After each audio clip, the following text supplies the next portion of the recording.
Carl Jung decía que la segunda mitad de la vida exige una tarea diferente.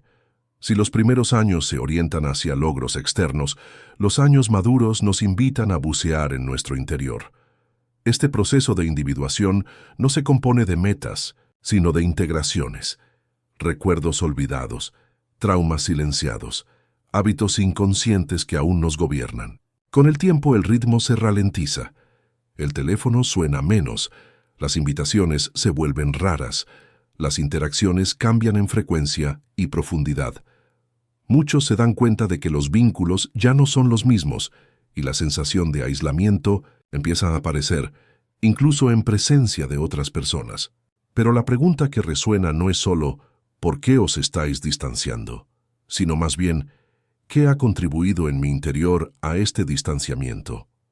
A menudo se tiende a atribuir el alejamiento a la falta de interés de los demás, a las nuevas generaciones, a las transformaciones del mundo moderno. Sin embargo, la reflexión más sincera apunta hacia el interior.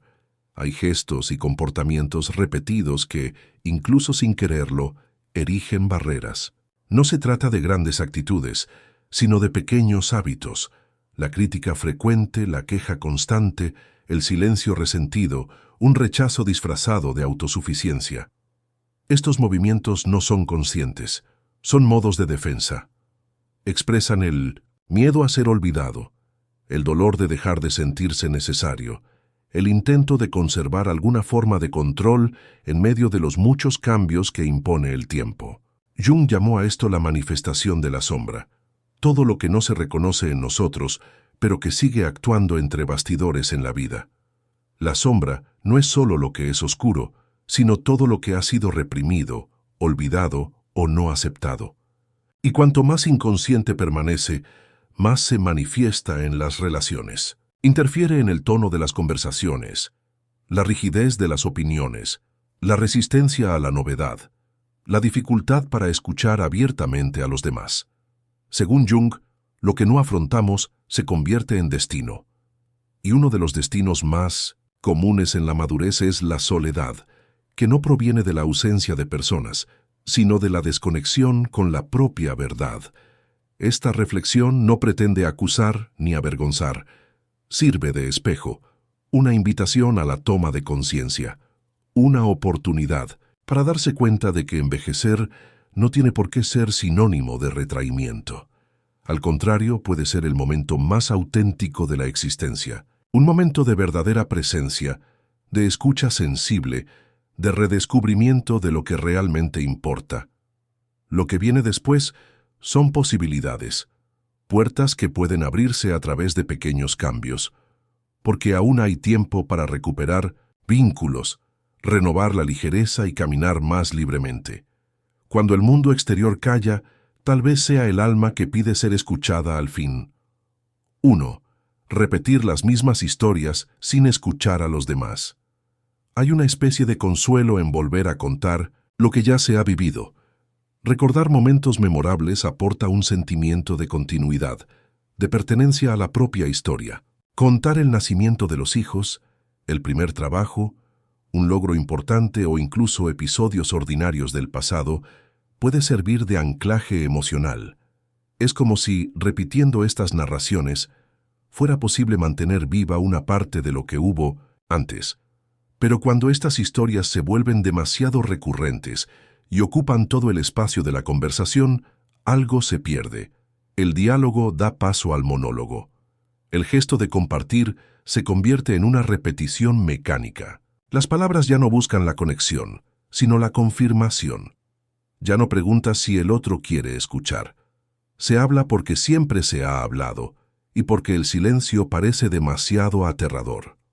Carl Jung enseñó que el inconsciente repite lo que no se ha comprendido del todo. Repetimos no solo lo que nos enorgullece, sino también lo que no podemos integrar. Al contar las mismas historias una y otra vez, lo que a menudo se busca no es admiración, sino escucha. No la aprobación, sino la aceptación. Lo que se quiere, en el fondo, es sentirse presente, visible, necesario. Sin embargo, los que están al otro lado, hijos, nietos, amigos, pueden no saber cómo lidiar con esta repetición. Puede que empiecen a evitar las conversaciones largas, muestre impaciencia, cambie de tema. No por falta de afecto, sino porque no se sienten invitados a participar. Hablar siempre de sus propias experiencias, sin interesarse por las de los demás, crea distancia. En lugar de reforzar el vínculo, lo debilita. Escuchar es más que un acto de educación, es una apertura interior. Es dar espacio a lo que la otra persona tiene que decir sin prisas, sin necesidad de corregir o complementar. Escuchar con presencia es permitir que la otra persona exista. Y cuando escuchas de verdad, la otra persona se siente acogida y se acerca. Jung decía que la escucha profunda es una de las formas más poderosas de relación humana. Al silenciar tu propia historia por un momento, abres la posibilidad de conocer a los demás. Historias nuevas, diferentes, sorprendentes. Esto no significa olvidar el pasado. Significa equilibrar el tiempo vivido con el presente. Los recuerdos siguen siendo valiosos, pero quizá el mayor regalo que puedes ofrecer hoy es un interés sincero por lo que la otra persona tiene que compartir. Al preguntar ¿cómo estás?, creas espacio para un nuevo tipo de intimidad, más horizontal, más humana. Hablar menos y escuchar más no significa perder la voz. Se trata de escuchar más, y al hacerlo, descubres que cada nueva historia que escuchas también puede sanar algo viejo dentro de ti. 2. Quejarse constantemente del cuerpo, del dolor y de la salud. Con los años, el cuerpo envía señales con más frecuencia. Hay dolores que aparecen sin una explicación clara, movimientos que requieren más esfuerzo, diagnósticos que se acumulan. Hablar de ello es natural. Compartir los síntomas puede ser una forma legítima de buscar comprensión y apoyo. Al fin y al cabo, vivir con limitaciones físicas no es fácil, y silenciar el sufrimiento puede ser aún más estresante. El problema surge cuando este tema domina todas las conversaciones, cuando la historia del dolor se repite sin pausa, como si fuera el único tema posible. La salud se convierte en el centro del diálogo, y todo lo que va más allá parece secundario. Ya no hablamos de películas, del tiempo o de la vida de los demás. Solo hablamos de lo que nos duele, de lo que nos falta, de lo que nos preocupa. Carl Jung decía que el cuerpo expresa lo que el alma no puede nombrar.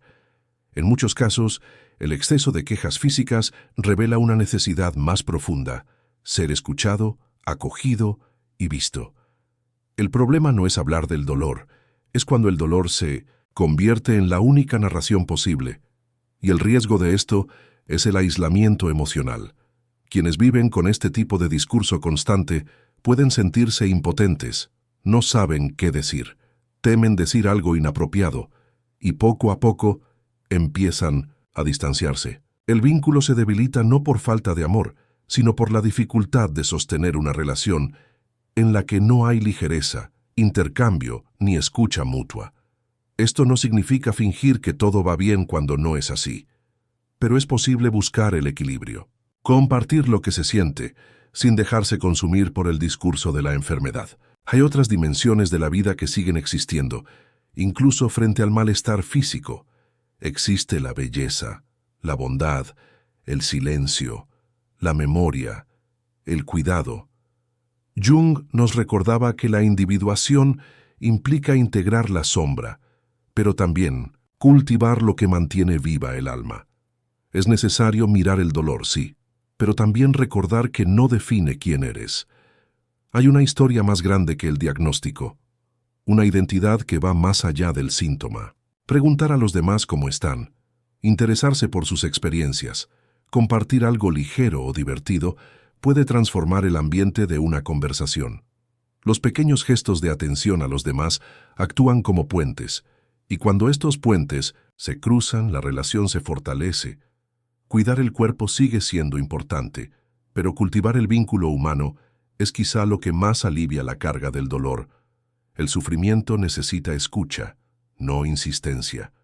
Y cuando encuentras un equilibrio entre lo que sientes y lo que compartes, tu presencia se hace más ligera, más accesible y más acogedora. Hablar de salud con sinceridad es necesario, pero hablar de la vida con interés Es lo que permite que los demás se queden, incluso cuando las cosas se ponen difíciles. 3. Corregir todos los detalles e imponer formas de hacer las cosas.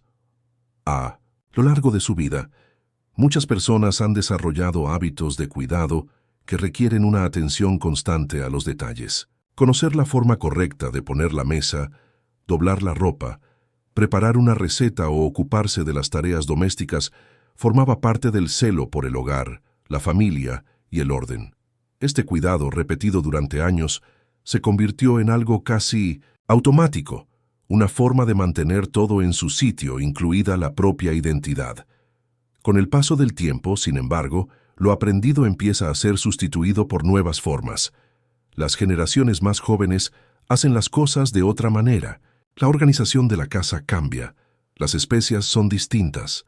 La forma de tratar a los niños o el tiempo es diferente.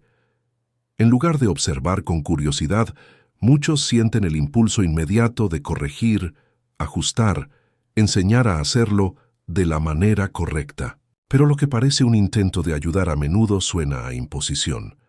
Carl Jung decía que cuando el ego siente que está perdiendo terreno, busca seguridad a través del control. Y una de las formas más sutiles de ejercer este control es corregir. Corregir para afirmar el valor. Corregir para no desaparecer. Corregir para seguir siendo necesario. Sin embargo, este hábito repetido desgasta los vínculos. Corregir constantemente puede hacer que los demás se sientan juzgados, inadecuados o presionados. El gesto de ayuda pierde su ligereza y se convierte en crítica. Y lo que debía ser cercanía se convierte en distancia. Esta actitud no siempre proviene de la arrogancia. A menudo proviene del miedo. Miedo a dejar de ser una referencia. Miedo a dejar de formar parte. Miedo a ser ignorado. Pero, paradójicamente, es al intentar hacerse presente de esta manera cuando la presencia se hace más difícil de aceptar. Jung propuso que la verdadera madurez llega cuando se aprende a observar sin necesidad de intervenir todo el tiempo. En lugar de señalar los errores, puedes preguntar con interés, ¿por qué haces eso? En lugar de interrumpir, puedes escuchar hasta el final y reflexionar en silencio. Cada persona trae consigo una manera de hacer las cosas. Respetar esto es también respetar la manera de hacer las cosas de la otra persona. No hay una sola manera correcta de vivir, organizarse o cuidar. La diversidad no amenaza, sino que enriquece. Permitir que los demás hagan las cosas a su manera es un gesto de confianza. Confiar en que, aunque el resultado sea diferente, puede ser igual de válido. Y más importante que mantener las normas es mantener vivo el afecto entre las personas. Soltar el control no significa perder relevancia. Significa darse cuenta de que el valor personal no reside en la forma de hacer las cosas, sino en la calidad de la presencia que uno ofrece. Y esta presencia se vuelve mucho más poderosa cuando va acompañada de respeto, escucha y apertura. 4. Comparar todo con tu tiempo. Al observar el mundo actual, es habitual que surjan pensamientos como: antes, las cosas eran mejor. En mis tiempos había más respeto. La gente ha cambiado demasiado. Estas frases aparecen en distintos momentos. Ante una conversación, un comportamiento inesperado, una nueva forma de vestir, de educar o de vivir. Estas comparaciones no se hacen por despecho. Nacen de una memoria emocional que conserva ciertos valores. Conservan lo que era bello, lo que tenía sentido, lo que aportaba seguridad.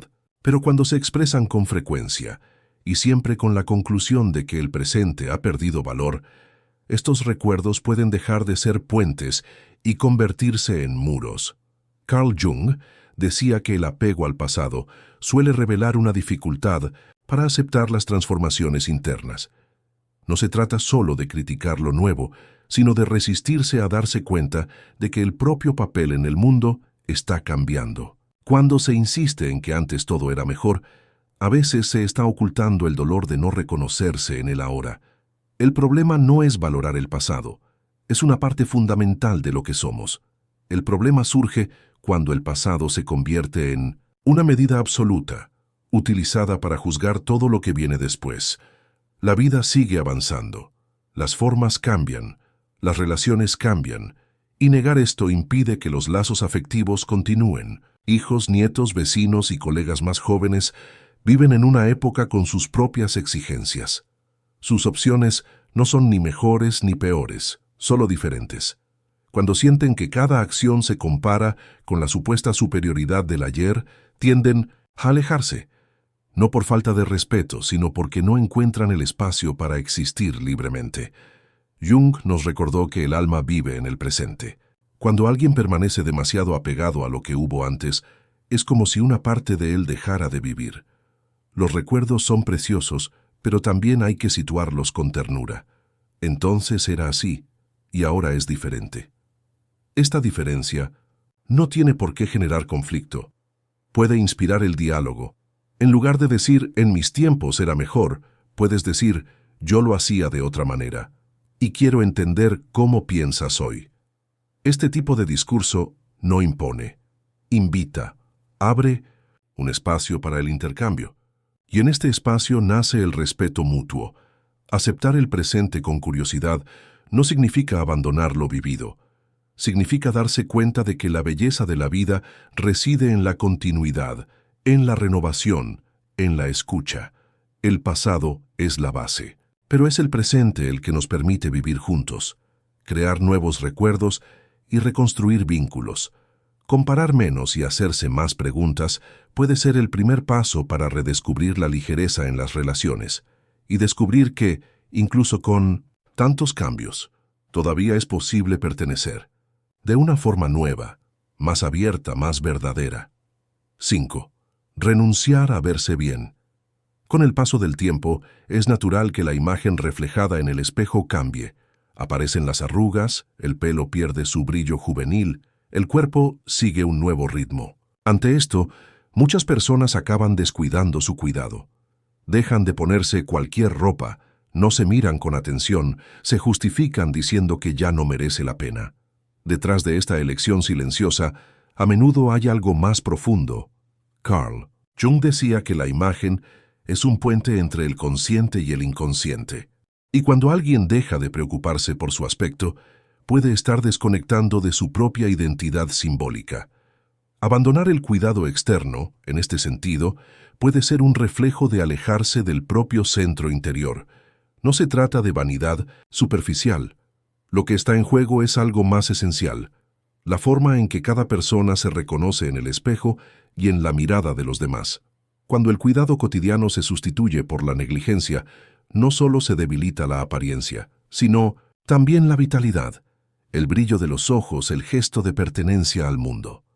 El cuidado personal tiene un valor simbólico. Elegir ropa que aporte comodidad y belleza, mantener el hábito de peinarse, perfumarse, ponerse un pequeño adorno en el pelo o una prenda que exprese el gusto personal, son formas de afirmar la propia presencia.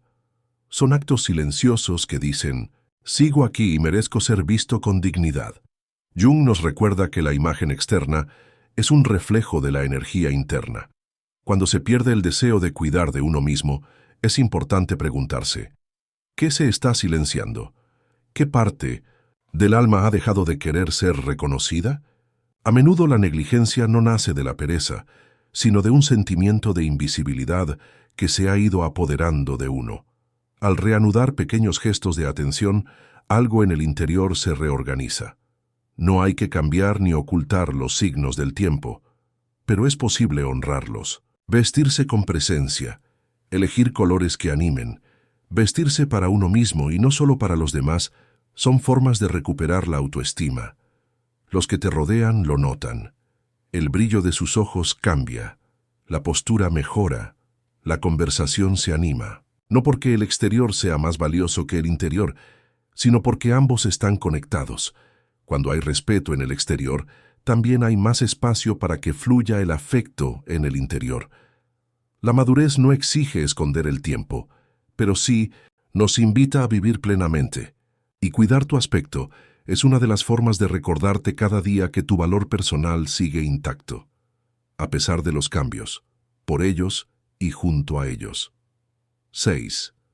resistirse a lo nuevo y negarse a aprender. Con la acumulación de experiencia y el paso de las décadas, muchos se convierten en custodios del conocimiento acumulado en la práctica a lo largo de su vida. Este conocimiento proporciona seguridad, estructura y organiza la vida cotidiana. Sin embargo, el mundo nunca se detiene. Surgen nuevas tecnologías, cambian los hábitos, se reinventan los lenguajes, y ante esto, a menudo surgen resistencias. Frases como «esto no es para mí», «estas cosas modernas solo complican las cosas» o «he vivido demasiado para cambiar ahora» se convierten en habituales. Lo que parece una simple elección esconde a menudo una defensa psíquica. Carl Jung decía que el ego tiende a aferrarse a lo que conoce cuando teme lo desconocido. Negarse a aprender algo nuevo puede parecer racional, pero a menudo se trata del inconsciente intentando proteger una identidad que ya no es reconocible en el presente. La resistencia a lo nuevo no siempre tiene que ver con lo nuevo en sí. Tiene que ver con el dolor de dejar de sentirse incluido, con el miedo a parecer frágil, con la incomodidad de depender de otra persona para entender lo que antes se dominaba con facilidad. Ante un teléfono móvil, una aplicación, una nueva forma de comunicarse, muchos se sienten pequeños, fuera de lugar, casi invisibles. Pero esta resistencia tiene un coste. Cuando no se sigue el ritmo de los cambios en absoluto, aumenta la distancia en las relaciones. Las fotos familiares se trasladan a plataformas digitales, las invitaciones se envían por mensajería instantánea, las llamadas se hacen por vídeo.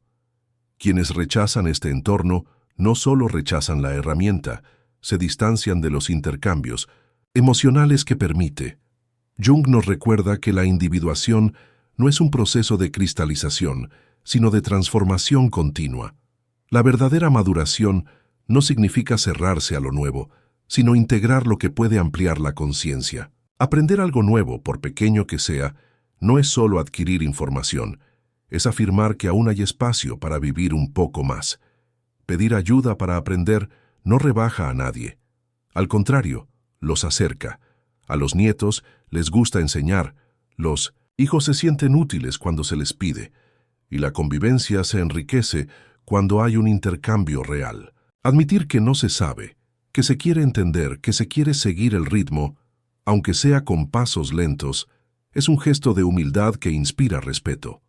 No se trata de saberlo todo, sino de no cerrarse en banda. Lo que pierdes al resistirte es mucho más que el acceso a una herramienta. Pierdes la oportunidad de seguir conectado, presente y activo dentro de tu propia historia. Abrirte a lo nuevo es declarar en silencio que sigues dispuesto a caminar, que el tiempo no ha borrado el deseo de aprender, de compartir, de descubrir, y donde existe esta apertura, hay vida que late con intensidad, incluso en las pequeñas cosas. 7. Rechazar la ayuda incluso cuando se necesita. Durante muchos años, la autonomía se cultivó como una virtud, la capacidad de hacer las cosas por uno mismo, de no depender de nadie, de mantener el hogar, cuidar de la familia y afrontar las dificultades sin pedir nada a cambio era para muchos un pilar de la dignidad. Esta forma de vida dejaba huella, forjaba el carácter y forjaba el respeto. Sin embargo, llega un momento en que el cuerpo pide un respiro. Las manos no se agarran con tanta fuerza, las piernas pierden parte de su agilidad, la respiración se ralentiza. Y sin embargo, en lugar de aceptar ayuda, la respuesta suele ser rápida. No hace falta, yo puedo. Esta frase repetida innumerables veces conlleva un orgullo silencioso y también una resistencia casi invisible.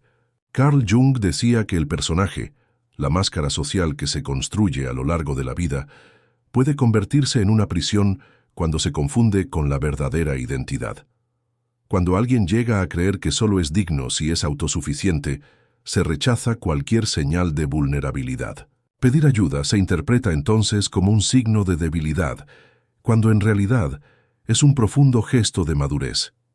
Rechazar sistemáticamente el apoyo tiene un efecto secundario poco reconocido: el alejamiento de los demás. Hijos, nietos, amigos y vecinos quieren ayudar, quieren participar, pero ante la negativa constante se sienten inútiles, rechazados o incluso desmotivados. Lo que empieza como un esfuerzo por mantener la independencia acaba generando soledad. Aceptar la ayuda no es perder valor, es reconocer el ciclo natural de la vida. Jung decía que envejecer con éxito requiere la integración de los opuestos: fuerza y fragilidad, acción y receptividad, autonomía e interdependencia. Cuando existe un equilibrio entre dar y recibir, los vínculos se profundizan. El intercambio se hace más auténtico, la convivencia se hace más ligera. Pedir a alguien que sujete una bolsa, te acompañe al médico o simplemente escuche una pregunta no disminuye a nadie. Al contrario, refuerza el vínculo. Quien ofrece ayuda también necesita sentirse necesitado, y cuando este intercambio se produce con apertura, se establece algo nuevo: el respeto mutuo sin imposición. La dificultad reside a menudo en aceptar que el papel ha cambiado, que ahora, en lugar de solo ofrecer, también toca recibir. Y esto no es regresión, es transformación. Es permitir que circulen gestos de cuidado, que el amor se manifieste en actitudes sencillas, que la vulnerabilidad sea acogida con naturalidad. Nadie pierde valor por necesitar apoyo. Al contrario, es entonces cuando surgen las expresiones más bellas de la convivencia humana: la escucha, la presencia, el tacto y la paciencia. Todo esto solo es posible cuando hay apertura. Rechazar ayuda cierra puertas. Aceptarla, cuando es necesario, abre caminos de afecto, de reconocimiento, de reconexión con los demás y con uno mismo. Y reconocer esta necesidad es un claro signo de sabiduría. 8. Vivir solo para ahorrar. A lo largo de mi vida, ahorrar ha sido un signo de responsabilidad. Ahorrar para el futuro, evitar el despilfarro, controlar el gasto. Todo ello formaba parte de una mentalidad construida con esfuerzo, especialmente por quienes se enfrentaban a épocas de escasez. El ahorro era a menudo lo que garantizaba la seguridad de la familia, la estabilidad del hogar y la tranquilidad ante la incertidumbre. Con los años, sin embargo, esta práctica puede volverse excesiva. Gastar, incluso en algo sencillo, empieza a sentirse como un riesgo. Se rechaza un regalo, se evita una salida, se pospone una comida para no gastar demasiado. Incluso cuando se dispone de recursos, el impulso de ahorrarlo todo permanece. El placer se pospone, como si siempre hubiera una emergencia. Carl Jung decía que toda actitud extrema revela un desequilibrio interno. Vivir para ahorrar, cuando ya no hay tantas obligaciones financieras, puede ser un intento inconsciente de mantener el control ante el tiempo que se escapa. El dinero, en este contexto, deja de ser una herramienta para convertirse en un escudo, una forma de lidiar con el miedo a la finitud, con el vacío de las horas, con la sensación de que ya no hay tanto que esperar. Este comportamiento tiene consecuencias. El mundo que te rodea sigue sucediendo. Las personas cercanas te invitan a salir, te ofrecen regalos, te sugieren momentos de ocio, pero ante la negativa constante surgen frustraciones silenciosas. Negarse a disfrutar de la vida no solo afecta a quienes lo practican, también entristece a quienes quieren compartir la experiencia de vivir juntos. Jung decía que el placer legítimo forma parte de la salud psíquica. No se oponía a la disciplina, pero advertía que sin momentos de ligereza, el alma se contrae. La verdadera madurez se encuentra en el equilibrio entre la contención y la celebración, y eso incluye saber cuándo desprenderse de la rigidez para simplemente vivir. Permitirse un pequeño capricho, aceptar una invitación, comprar algo que aporte alegría o consuelo, son gestos que no anulan la responsabilidad financiera. Al contrario, demuestran que cuidar los recursos también incluye cuidar el bienestar emocional. La economía solo tiene sentido cuando está al servicio de la vida. Cuando se convierte en un obstáculo para el placer, el intercambio y el movimiento, pierde su función y se convierte en una prisión. Lo que se ha acumulado a lo largo de los años no tiene por qué malgastarse, pero puede y debe disfrutarse sabiamente.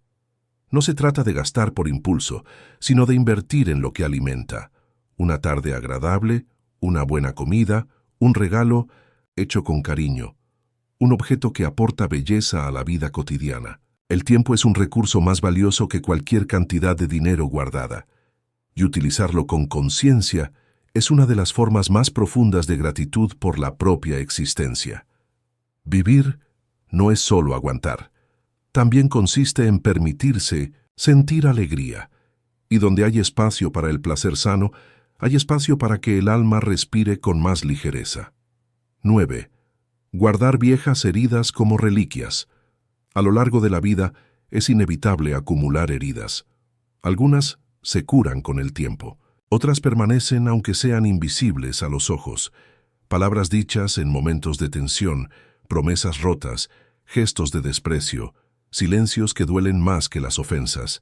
Son experiencias que, cuando no se procesan, se convierten en sentimientos heridos. Y muchas de estas heridas se mantienen vivas, se vuelven a contar con detalle, se guardan como si fueran recuerdos valiosos. Carl Jung decía que el inconsciente se organiza en torno a contenidos que no se han integrado. Cuando la herida permanece activa, señala algo que no se ha comprendido, elaborado o aceptado. Y en lugar de liberar, aprisiona. La persona se convierte en rehén de algo que ya ha pasado, pero que sigue gobernando sus emociones, sus reacciones y sus relaciones. Aferrarse al resentimiento puede parecer una forma de protegerse. Algunas personas creen que perdonar es tener razón, o que olvidar es ser ingenuo, pero mantener vivo el viejo dolor no evita nuevas heridas, solo prolonga la influencia del pasado en el presente. Alimentar el resentimiento es como tomar veneno con la esperanza de que la otra persona sufra. Con el tiempo, esta actitud se filtra en la vida cotidiana. El nombre de la persona implicada despierta rencor. Las conversaciones giran en torno a la injusticia sufrida, el corazón se cierra y las nuevas experiencias se contaminan con viejos recuerdos. Los vínculos se hacen más difíciles, porque siempre hay una historia anterior que impide un verdadero encuentro con el ahora. Perdonar no es borrar lo vivido. Jung entendía el perdón como un proceso interno de reconciliación con la propia sombra. Es reconocer que ese dolor existió, que tuvo un impacto, pero que ya no tiene por qué definir quién eres. El verdadero perdón no depende de las acciones de los demás, ni requiere una reconciliación externa. Proviene de un movimiento interior de liberación. Dejar ir una herida puede ser difícil, requiere valentía, implica renunciar a una identidad construida sobre el dolor. Pero al hacerlo, se crea espacio para otras emociones. El alivio no viene del olvido, sino de la elección de no cargar con el peso indefinidamente. El recuerdo puede permanecer, pero el sufrimiento constante ya no es necesario. El camino para ello puede empezar de forma sencilla, escribiendo lo que no se ha dicho, permitiéndose llorar por lo que se ha contenido, buscando apoyo terapéutico o espiritual. Lo importante es dar movimiento a lo que ha permanecido estancado. Lo que no circula enferma.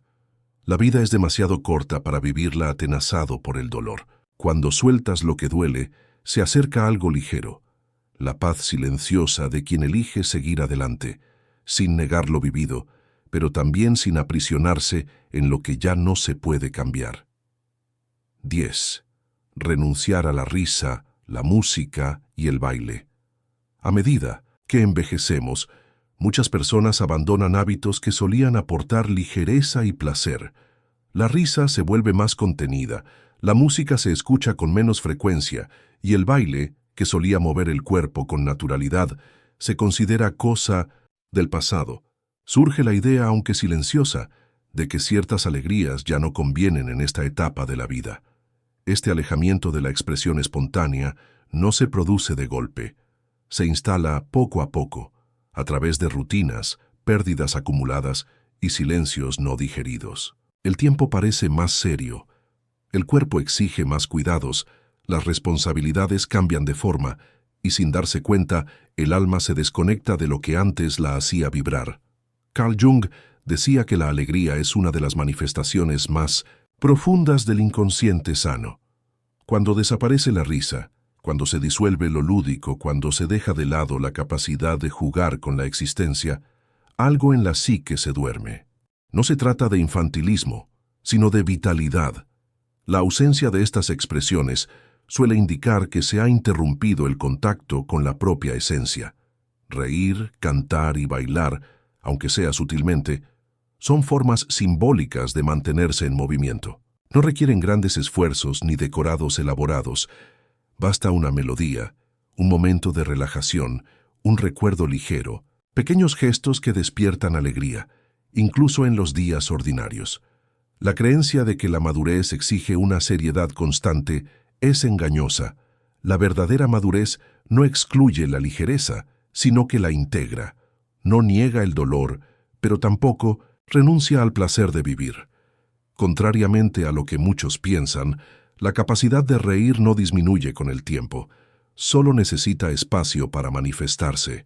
Encontrar de nuevo la alegría no requiere volver a ser como antes, solo requiere que te permitas sentirla. Pon música que te traiga buenos recuerdos. Mueve tu cuerpo todo lo que puedas. Sonreír sin justificarse. Compartir una simple broma. Son gestos que restablecen la conexión con el ahora. Hijos, nietos, amigos. Todo el mundo se acerca más, fácilmente cuando se da cuenta de que hay ligereza en el ambiente. La risa invita, la música engancha. Bailar, aunque sea con moderación, demuestra que sigue habiendo una presencia. Y esa presencia, cuando está viva, inspira. Jung nos recordaba que lo que cura no es solo lo que se analiza, sino lo que se siente con verdad. Y no hay nada más verdadero que la emoción espontánea de un momento de alegría. Atraviesa las capas de protección, llega al interior y hace que el alma respire. La alegría no pertenece a la juventud. Pertenece a quienes deciden no olvidar su humanidad. Y cuando vuelves a reír, cantar o moverte, aunque sea discretamente, recuperas algo esencial, la certeza de que aún puedes sentirte plenamente vivo. 11. Hablar demasiado y escuchar poco. Cuando acumulas historias, experiencias y aprendizajes, es natural sentir el deseo de compartirlos. Contar lo vivido, ofrecer consejos, recordar episodios del pasado puede parecer una forma de transmitir sabiduría y mantener viva tu relevancia en las relaciones. Hablar se convierte en un instrumento de presencia, una forma de decir, todavía tengo algo que ofrecer. Sin embargo, cuando este impulso se convierte en un hábito constante y las conversaciones pasan a estar dominadas por una sola voz, algo se pierde. La escucha desaparece. El diálogo se convierte en monólogo, y el intercambio que debería ser el núcleo del encuentro da paso a un flujo unidireccional de palabras. Carl Jung decía que escuchar es una forma de presencia madura y profunda. Escuchar a los demás sin interrupción, sin apresurarse a responder o corregir, es una de las expresiones más elevadas de la conciencia. Escuchar acoge, legitima y acerca. La verdadera escucha es la que construye intimidad, respeto y vínculos duraderos. Hablar sin pausa puede ser un signo de ansiedad disfrazada. El miedo al silencio, a la falta de respuestas, al sentimiento de irrelevancia, lleva a la necesidad de llenar todos los espacios con palabras. Pero hablar demasiado, por bien intencionado que sea, puede cansar. Hijos, nietos y amigos se retraen cuando se dan cuenta de que no hay espacio para su propia voz. Escuchar requiere una presencia real. No basta con permanecer en silencio mientras la otra persona habla. Hay que abrir un espacio interior donde pueda existir la experiencia de la otra persona. Esto significa aceptar que tal vez no tengas todas las respuestas, que basta con escuchar, que la otra persona no necesita que la corrijan, solo que la comprendan. Jung nos recordaba que la verdadera transformación se produce en el encuentro entre dos seres inconscientes que se reconocen. Y este reconocimiento solo se produce cuando hay escucha mutua. Cuando alguien siente que puede expresarse sin ser interrumpido, juzgado o amoldado a la visión de otro, hay crecimiento por ambas partes. Reducir la velocidad es un ejercicio de humildad. Es una invitación a observar a la otra persona con más interés. También es una oportunidad para descubrir que hay mucho que aprender, incluso de quienes han vivido menos tiempo. La sabiduría no solo se encuentra en los que han vivido más, sino también en los que saben escuchar con el corazón abierto. Hablar con conciencia es diferente de hablar por impulso, y escuchar de verdad requiere valor. El valor de dejar que la otra persona revele sus ideas, dolores y deseos, incluso cuando difieren de los nuestros. Hablar tiene su valor, pero escuchar sostiene el vínculo invisible que mantiene vivas las relaciones, y cuando se restablece el equilibrio entre ambas, la convivencia se vuelve más rica, profunda y humana. El tiempo pasa, las funciones cambian. Las funciones que antes eran centrales en la vida cotidiana ya no requieren tanto esfuerzo. Las exigencias externas disminuyen y el mundo parece moverse a otro ritmo. Ante esto, muchas personas se preguntan, ¿y ahora qué lugar queda? Carl Jung decía que la segunda mitad de la vida no tiene el mismo propósito que la primera. Si el principio del viaje está orientado a construir el mundo exterior, carrera, familia, reconocimiento, la fase posterior invita a un movimiento interior. La vida deja de ser una expansión hacia el exterior y se convierte en una profundización hacia el interior. Esta llamada interior no siempre se percibe con claridad. A menudo se manifiesta a través del malestar, en el dolor que insiste en volver, en la soledad que se instala incluso entre los seres queridos, en la sensación de que aún queda algo por comprender, incluso después de décadas de vida.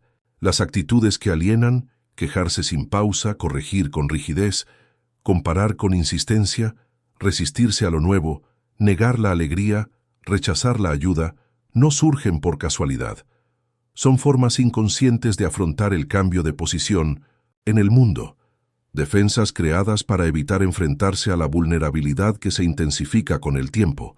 Pero hay otro camino, un camino que implica reconocer las sombras, escuchar lo que aún está por elaborar, el valor de abandonar las viejas certezas en nombre de vínculos más auténticos. Jung lo llamó individuación, llegar a ser quien uno es, plena y verdaderamente, incluso, o sobre todo, en los últimos capítulos de la vida. Envejecer con conciencia significa aceptar que el valor personal ya no depende de la productividad, sino de la presencia. Es comprender que escuchar puede ser más transformador que aconsejar, que el silencio puede ser más acogedor que 1000 palabras, que la ligereza puede curar más que la rigidez. La madurez es la etapa en la que se puede vivir con más libertad interior. Las presiones externas disminuyen, las máscaras caen, lo esencial se revela, y quienes acogen este proceso con apertura descubren una nueva forma de vivir, más centrada, más ligera, más real. Este viaje no requiere perfección, requiere presencia, y cuando esta presencia se manifiesta con ternura, con escucha, con respeto por el ritmo propio y el del otro, todo cambia.